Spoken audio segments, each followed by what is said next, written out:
Hello বন্ধুরা, কেমন আছেন? আশা করছি সবাই ভালো আছেন এবং সুস্থ আছেন। নতুন একটা ভিডিওতে সবাইকে ওয়েলকাম করছি। এই ভিডিওটা খুবই গুরুত্বপূর্ণ একটা ভিডিও, একেবারে নতুনদের জন্য। এই ভিডিওতে আমি শুরু থেকে শেষ পর্যন্ত একদম ডিটেলসে দেখাবো। আশা করছি আপনাদের কাজে আমি যেহেতু 100% কটন কাপড়ের উপরে কাজটা করব, সেক্ষেত্রে 1 চামচ বাইন্ডার, 1 চামচ এনকে, হাফ চামচ নিউটেক্স এবং 2 চামচ পানি অ্যাড করে তারপরে সমস্ত কালারগুলো একই নিয়মে কিন্তু তৈরি করে নিয়েছি। আপনার প্রয়োজনীয় সমস্ত কালার প্রথমে তৈরি করে নিলে আপনি অনেক সুবিধা পাবেন। আচ্ছা, আমরা অলরেডি কাজ শুরু করে দিয়েছি, এরপরে আমরা ভিডিও করছি। তো কিছু কাজ করেছি, সিস্টেমটা একটু বুঝতে পেরেছি, তারপর আমরা আপনাদের জন্য ভিডিও করছি।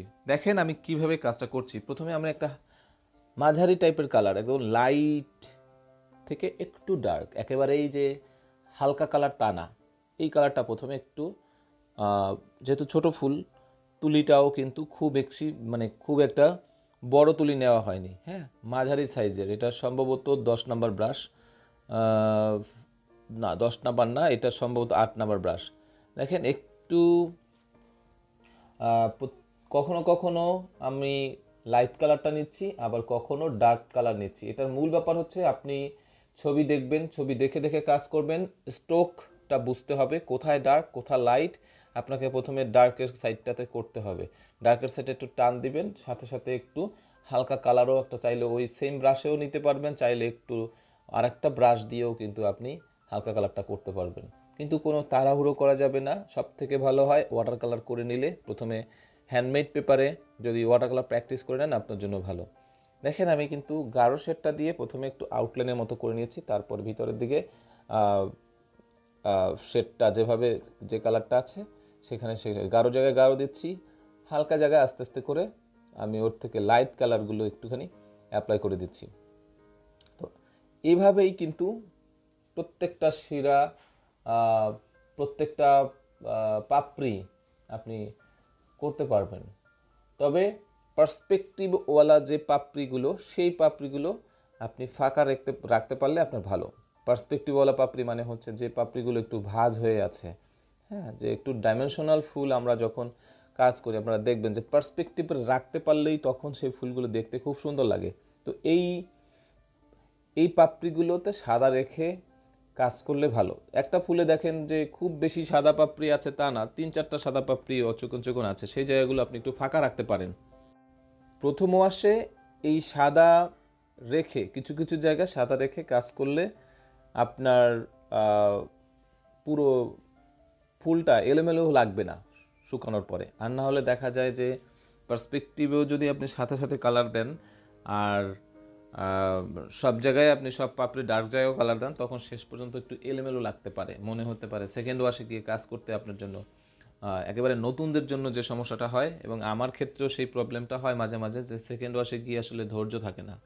ঠিক আছে, তো এই ধৈর্যটা ঠিক রাখার জন্য, ড্রয়িংগুলো বোঝার জন্য, পাপড়ি কোথায় আছে সেই জিনিসটা বোঝার জন্য অন্তত পার্সপেক্টিভওয়ালা পাপড়িগুলো ফাঁকা রাখবেন, তাহলে ভালো হয়। অথবা প্রত্যেকটা পাপড়ির যেদিকে লাইট সেই জায়গাটা ফাঁকা রাখবেন। আমরা ঠিক একইভাবে আর একটা ফুল নিয়ে কথা বলছি, এটা কীভাবে করেছি সেটাও একটু দেখেন, তাহলে জিনিসটা ক্লিয়ার হয়ে যাবে। প্রথমে হালকা জায়গায়, প্রথমে ডার্কের জায়গায় কালার দিয়েছি, তারপরে একটু হালকা ব্লেন্ডিং করে দিয়েছিলাম। এখন দেখেন আবার একেবারে লাইট যে বাইন্ডার এন্ডকের মিশ্রণ সেটা দিয়েছি, তারপরে পাশে একটু ডার্ক শেড দিয়েছি, আবার উপরের দিকে আরেকটু হালকা কালার দিয়েছি। মোট কথা আপনি রেফারেন্স না দেখে প্রথম দিকে কোনোভাবে স্টাডি করবেন না। নতুনদের জন্য আমার রিকোয়েস্ট থাকবে, আমাদের শিক্ষার্থী যারা আছেন বা শিক্ষার্থীর বাইরে যারা আমার চ্যানেলের ভিউয়ার আছেন সবার উদ্দেশ্যেই বলছি, প্রথম দিকে আপনি ওয়াটার কালার করে নেবেন হ্যান্ডমেড পেপারে, তারপরে আপনার ভিতরে একটা কনফিডেন্স চলে আসবে, তখন আপনি কাপড়ের মধ্যে খুব ধীরে সুস্থে আপনি রঙগুলো যদি তৈরি করে নেন তাহলে আপনি ঠিকই করতে পারবেন। তবে প্রথম ওয়াশে এই যে আমি বলছি পার্সপেক্টিভওয়ালা পাপড়ি, এই যে দেখেন আমি একটা পার্সপেক্টিভ রাখছি, মানে এটা পাপড়িটা এমনভাবে আছে সাদা দেখা যাচ্ছে, এটা কিন্তু তেরা হয়ে আপনার একটা পাপড়ি আছে। তো এই যে পাপড়িটা এটা অনেকটা লাইট দেখা যায়, এই জন্য লাইট জায়গাটা আপনি একদম টোটালি সাদা রেখে দিবেন বা কাপড় সাদা রেখে দিবেন। সেকেন্ড ওয়াশে আপনি এটা করার সুযোগ পাবেন, শুকানোর পরে আপনি করলে তখন কিন্তু আর একাকার হয়ে যাবে না। এখন যদি আপনি এটাকেও পুরো শেড দিয়ে নিয়ে আসতে চান তাহলে কিন্তু মুশকিল। এই ফুলটা খুব সুন্দর। আমার মনে হয় যে আপনারা খুব সহজভাবে বুঝতে পারছেন এই ফুলটার ডিটেলিংটা কীভাবে করছি বা ফুলগুলো ভরাট কীভাবে করছি। এই দেখেন এই ভেজার মধ্যেই কিন্তু আপনি কোথাও কোথাও আবার একটু ডার্ক কালারটাও অ্যাপ্লাই করতে হবে।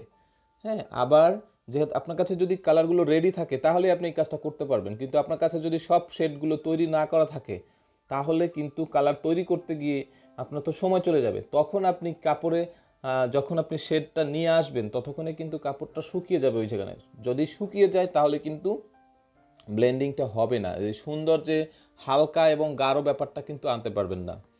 ঠিক আছে, এই জন্য ফ্যান বন্ধ করে রেখে এবং সব কালারের শেডগুলো তৈরি করে রেখে তারপরে খুব কেয়ারফুলি আপনি রেফারেন্স দেখে প্রিন্ট করা ছবি দেখে তারপরে আপনি কাজটা করেন, দেখেন আপনার কাজ সুন্দর হতে বাধ্য।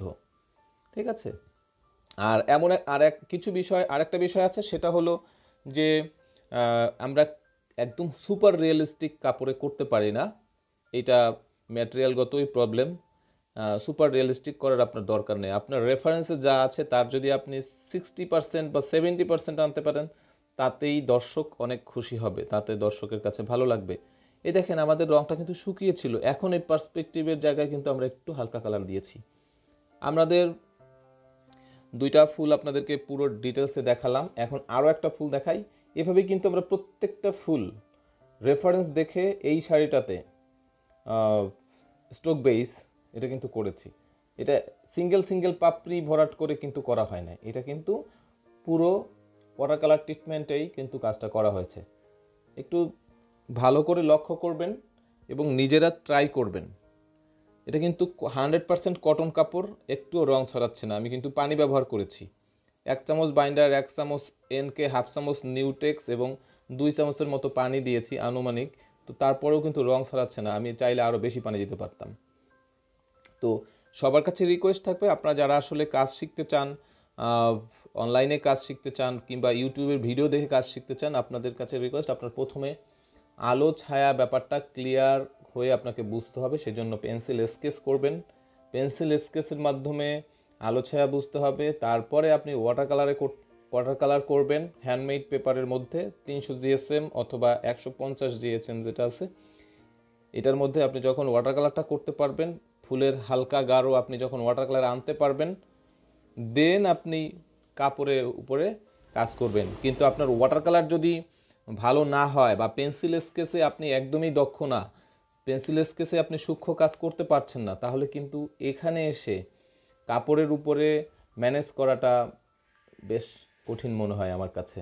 তারপরে যারা একেবারে সহজ ফুল নিয়ে হ্যান্ড পেইন্ট করতে চান আপনারা, খুব তাতে সেক্ষেত্রে আপনাদের এত কিছু দরকার নাই, আপনারা জাস্ট রং কেমিক্যালের মিশ্রণ জানলেই হলো।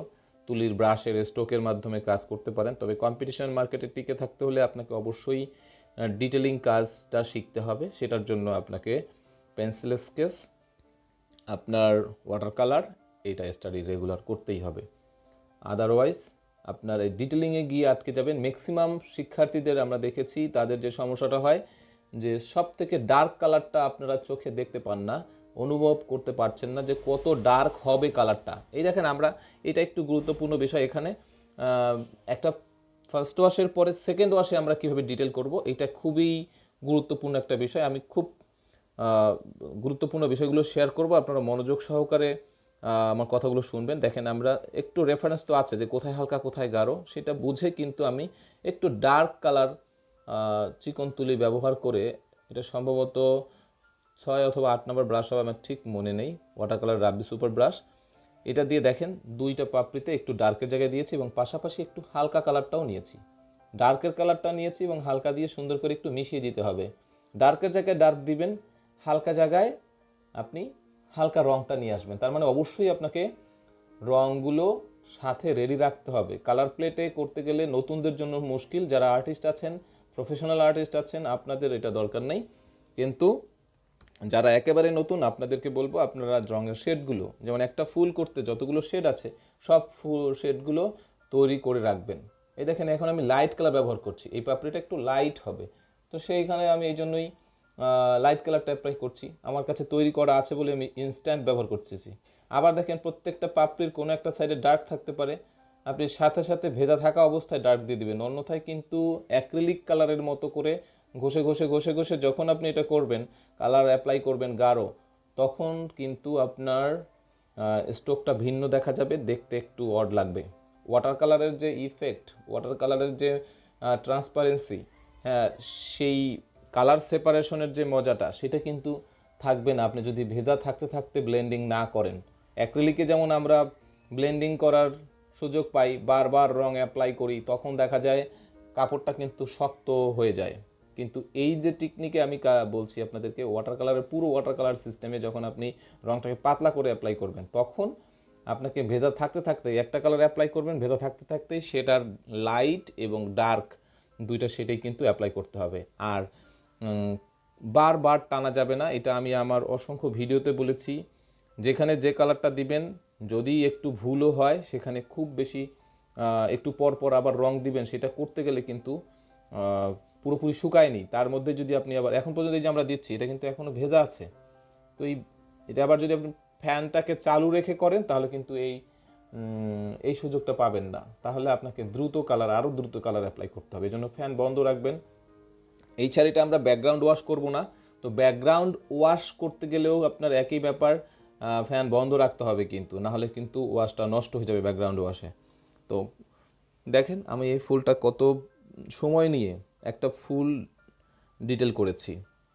তো এটার শুকানোর পরে আমি আরও কিছু ডার্ক কালার অ্যাপ্লাই করব। এখন যে কালারটা আর অ্যাপ্লাই করা যাচ্ছে না, এখানে যদি অ্যাপ্লাই করি তাহলে মজার কালারগুলো থাকবে না, ডার্ক হয়ে যাবে। ঠিক একইভাবে এই আমি যতগুলো ফুল করেছি এই শাড়িটাতে অসংখ্য ফুল, প্রায় 40টার কম হবে না, 40টার উপরে ফুল আছে। যথেষ্ট সময় নিয়ে প্রত্যেকটা ফুল ছবি দেখে এবং না বুঝে আমি কোনো কালার করিনি, এভাবে করে আমি প্রত্যেকটা ফুল ডিটেল করেছি। এটা একটু ফাস্ট করে দিয়েছি যাতে আপনাদের সময়টা নষ্ট না হয়। আর একটা শাড়ি বা একটা পুরো সুন্দর ডিজাইন দেখাইতে হলে আসলে ভিডিও বড় হয়ে যায়। তো আপনাদের কাছে রিকোয়েস্ট থাকবে, যারা আসলে নতুন আছেন, আপনারা শিখতে চাইলে অবশ্যই আমাদের বড় বড় যে ভিডিওগুলো আছে সেই ভিডিওগুলো না টেনে দেখবেন, অসংখ্য প্র্যাকটিক্যাল আছে, সেগুলো দেখলে আমার মনে হয় আপনাদের কোর্স করারও প্রয়োজন হয় না। ঠিক আছে, ঘরে বসে বাংলাদেশের যে কোনো জায়গায় বসে আপনি কাজ শিখতে পারবেন।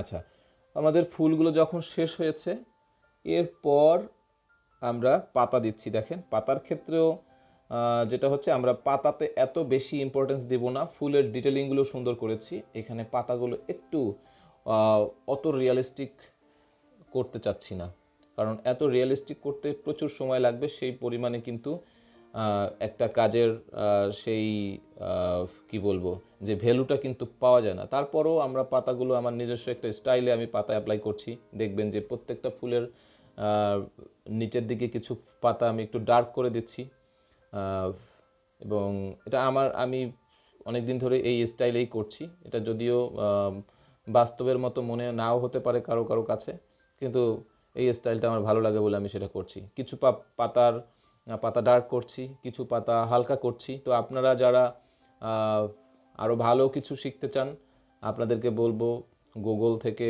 আরও বিভিন্ন সাইট থেকে সরাসরি ফুলের মোটিভ, পাতাগুলো কেমন আছে, ফুলগুলো কেমন আছে, সাজানোগুলো, খুব গুরুত্বপূর্ণ বিষয় হচ্ছে যে একটা ফুলের সাথে আর একটা ফুল এবং একটা ঝাড় বা একটা গ্রুপ কিভাবে হতে পারে এইটা জানতে হবে। আপনি যদি একটা সিঙ্গেল ফুল দিয়ে একটা সুন্দর শাড়ি করতে চান, সেটা কিন্তু সম্ভব না। 3-4টা ফুল, 3-4 ধরনের কালার অ্যাপ্লাই করে আপনি করলে আপনার কাজটা একটু দেখতে আকর্ষণীয় মনে হবে, দর্শকের কাছে ভালো লাগবে। তো এইগুলোর আইডিয়া নেওয়ার জন্য আমি যেটা করি, সবসময় গুগল থেকে, পিন্টারেস্ট থেকে আমি হেল্প নেই। আমি সেখানে দেখি আর্টিস্টরা কি করে, সেটা দেখার পরে আমি সেটা ওয়াটার কালার স্টাডি করি। সরাসরি ফটোগ্রাফ দেখে আপনারা যদি স্টাডি করেন তাহলে আরও ভালো, আর না হলে আর্টিস্টদের কাজ ফলো করবেন, তাহলে দেখবেন যে আপনার ধারণা অনেক অনেক ইমপ্রুভ হবে। অন্যের কাজ অবশ্যই দেখবেন, কে কোন স্টাইলে কাজ করছে, বাংলাদেশের যত আর্টিস্ট আছে তাদের কাজ দেখবেন, তারা কিভাবে ফুলের ডিটেলিং করছে, ফুলের স্ট্রোকগুলো কীভাবে দিচ্ছে, অন্যের কাজ অবশ্যই দেখতে হবে, সবার কাজ দেখবেন। তারপরে আপনার যদি ডিটেলিংটা ভালো থাকে বা আপনি যদি ওয়াটার কালারে খুব ভালো ডিটেলিং করতে পারেন, ওয়াটার কালারটা করতে পারেন, তাহলে দেখবেন আপনিও খুব চমৎকার কাজ করতে পারবেন। তো আমাদের অনেক ফুল আমরা দিয়ে ফেলেছি। এবারে দেখেন কলিগুলো কি করছি। কলিগুলোতে আমরা খুব বেশি গুরুত্ব দিব না, খুব সিম্পল কলি দিব, মাত্র তুলির স্ট্রোকেই আমরা কলি করেছি এবং ভেজা থাকতেই কিন্তু কলির সাথে একটু বোটা বা ডাল যেটা বলা যায় সেটাও কিন্তু একই সাথে অ্যাপ্লাই করে দিচ্ছি। তে পুরো শাড়িতে আমরা এভাবেই কাজ করেছি। আমরা একটু পরেই দেখাবো আপনাদেরকে যে পুরো শাড়িতে কোথায় কি কাজ করলাম এবং কত কত ফুল দিয়েছি। আর ডালের ক্ষেত্রে আপনারা যেটা করবেন, ডালের ক্ষেত্রে ফুলের যে কালারগুলো আছে একটু মিষ্টি কালার, আমি সাধারণত এই টাইপের ডাল দিই, তবে আপনারা রেফারেন্স ফলো করে বা ছবি দেখে যদি করেন তাহলে অবশ্যই রেফারেন্স ফলো করে কাজ করবেন। আমি জাস্ট আপনাদেরকে আমার কাজের টেকনিকগুলো আমি দেখাচ্ছি এবং আপনারা কিভাবে আরও ডেভেলপ করতে পারেন, আমার থেকেও সুন্দর কাজ করতে পারেন, সেইটার জন্য আমি আমার জায়গা থেকে আপনাদেরকে যতটুকু সম্ভব সেটা আমি ট্রাই করছি। তো আমাদের এরকম করেই কিন্তু প্রত্যেকটা জায়গায় কাজ করেছি। দেখেন এখানে আরও ফুলের পাতা করছি, এই জন্য এই যে কলিগুলো কিভাবে থাকে, ফুলের কুঁড়ি আছে, বিভিন্ন ধরনের পাতা কিভাবে থাকে, এই জিনিসগুলো আলাদাভাবে আপনাকে শিখতে হবে, আলাদাভাবে স্টাডি করতে হবে। আমাদের একটা গ্রুপ আছে, ফেসবুক গ্রুপ আঁকি ও শিখি, এই গ্রুপে আমরা হোমওয়ার্ক দিয়ে থাকি।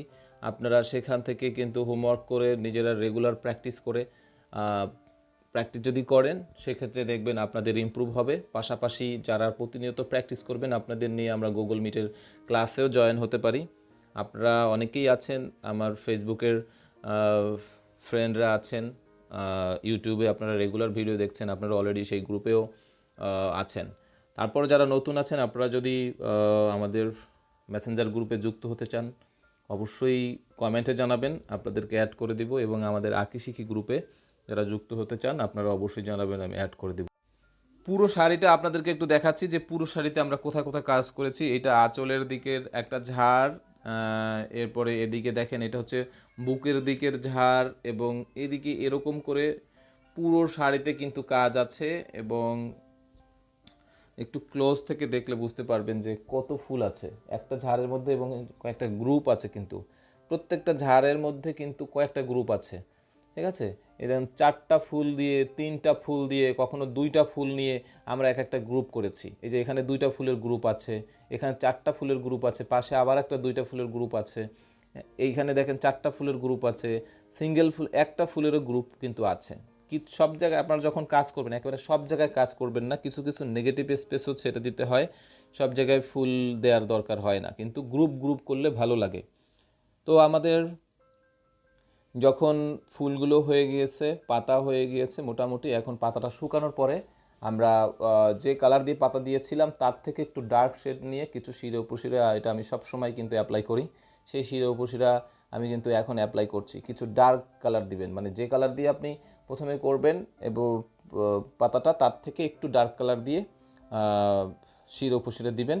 এবং এমনকি শিরা উপশিরের মধ্যেও কিন্তু ভেজার মধ্যে আমরা যেমন দেখেছেন যে ফুল করতে গিয়ে ভেজার মধ্যেই আমরা কিন্তু আবার কোথাও কোথাও ডার্ক কালার অ্যাপ্লাই করেছি, ঠিক শিরা উপশিরের ক্ষেত্রেও যেখানে ডার্ক আছে সেখানেও চাইলে আপনি কিন্তু আরও ডার্ক কালার অ্যাপ্লাই করতে পারেন, তবে খুব বেশি কন্ট্রাস্ট কালার আপনি অ্যাপ্লাই করবেন না একসাথে, কারণ খুব বেশি কন্ট্রাস্ট দেখালে তাহলে কিন্তু দেখতে অতটা ভালো লাগে না শিরা উপশিরাগুলো। আবার সব পাতা কিন্তু শিরা না না দেওয়াও লাগে না, কিছু কিছু পাতায় খুবই হালকা শিরা অ্যাপ্লাই করবেন, এবং কিছু পাতাতে আপনি চাইলে কালারফুল শিরাও অ্যাপ্লাই করতে পারেন, যেমন ফুলের যে কালার একটু ম্যাজেন্টা, পিঙ্ক, এইসব কালারও কিন্তু আপনি শিরাতে অ্যাপ্লাই করতে পারেন। এবং এই শিরাটা যে আমরা দিচ্ছি এইটা শিরাটা শুকানোর পরেও কিন্তু চাইলে আপনি আবার আরও ডার্কের জায়গাগুলোতে, শিরার সব থেকে ডার্ক জায়গাগুলো যেখানে থাকে সেখানেও চাইলে আরও 2-1টা আরও ডার্ক কালার দিয়ে আপনি কিন্তু সেটা অ্যাপ্লাই করতে পারবেন, তাহলে দেখতে পাতাগুলো আরও একটু রিয়েলিস্টিক মনে হবে। অবশ্যই রেফারেন্স দেখে পাতা করলে আপনার পাতাগুলো আমার থেকে অনেক বেশি সুন্দর হবে। যারা আসলে রিয়েলিস্টিক কাজ শিখতে চান, এটার চর্চার কোনো বিকল্প নেই। ওয়াটার কালার চর্চা করে আস্তে আস্তে নিজেদেরকে আরও ডেভেলপ করতে পারবেন। আর আমি বলছি না যে আমার মতোই কাজ করতে হবে, আমি জাস্ট আমার স্টাইলটা আমি সবসময় আপনাদেরকে দেখানোর চেষ্টা করি আমি কোন স্টাইলে কাজ করছি। সবার হয়তো ভালো লাগবে না, যাদের ভালো লাগে আপনারা এই স্টাইলে কাজ করতে পারেন। এই ভিডিওটা একটু বড় হয়েছে, যারা আসলে ডিটেলসে জানতে চান আপনাদের জন্য একটু বড় করা ছাড়া আসলে কোনো ওয়ে নাই। আর আমাদের চ্যানেলে যারা নতুন আছেন আপনাদের কাছে রিকোয়েস্ট থাকবে আমাদের চ্যানেলটা সাবস্ক্রাইব করে বেল বাটন প্রেস করবেন, তাহলে পরবর্তীতে ভিডিও দিলে আপনারা নোটিফিকেশন পেয়ে যাবেন। এতক্ষণ যারা ধৈর্য ধরে আমার ভিডিওটা দেখেছেন আপনাদের সবাইকে অসংখ্য ধন্যবাদ এবং কৃতজ্ঞতা রইল। আর আপনারা যদি ছোট্ট সোনামণিদের ভিডিও দেখতে চান সেটা কমেন্টে জানাবেন, আমরা ছোট্ট সোনামণিদের নিয়েও ভিডিও করে দিব এবং ধারাবাহিকভাবে বয়স অনুযায়ী ভিডিও করব আপনাদের জন্য। তবে আপনাদের আগ্রহের উপরে অবশ্যই নির্ভর করে, আপনারা যদি চান সেটা অবশ্যই করব। অলরেডি কিছু ভিডিও দিয়েছি, তো অনেক বড় একটা ভিডিও হয়েছে। সবাইকে অসংখ্য ধন্যবাদ, সবাই ভালো থাকবেন। পরের ভিডিওতে অন্য একটা বিষয় নিয়ে হয়তো আপনাদের সামনে আবার হাজির হব। ভালো থাকবেন সবাই।